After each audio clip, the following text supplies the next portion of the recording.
Welcome back. So our next pose is Parivrtta Sukhasana, which just is revolved comfortable seat. So of course I'm sitting up on the edge of the blanket. That just helps me to get that little forward tilt in the pelvis so that I can sit up a little bit taller. And so finding Sukhasana, or easy seat, we'll inhale the arms up in line with the ears, keeping the shoulders down and back and keeping the spine neutral, so not bowing that chest out.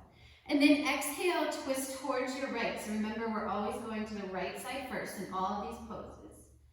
And then maybe turning the gaze out over that back shoulder. So the rear fingertips, those right fingertips, are on the floor just behind the sacrum, so right in the center of the back. And then draw the shoulder blades back and open up the chest and look out over the back shoulder. So some things you'll see here is the shoulders collapsing in, sort of an internal rotation here. So you can just guide them either physically or with your words to open up those shoulders. You'll also see the hand way back so that it's sort of this reclined position. And we also want to avoid that. We want to keep the spine up tall and then find rotation, but not any sort of flexion or extension there.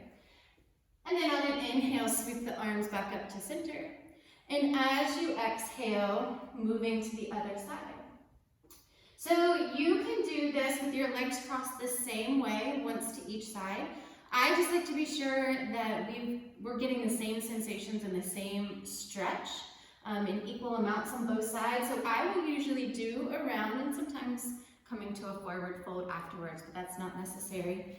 And then switch the cross of the legs and do it again. Because remember, our muscles and our systems in our body are not all individual, they're in relation to one another. So simply crossing our feet the opposite way may change where you or your students feel the most stretch, or it may provide access into places that you or your students didn't realize needed a little bit more work. So it's just nice to offer both options.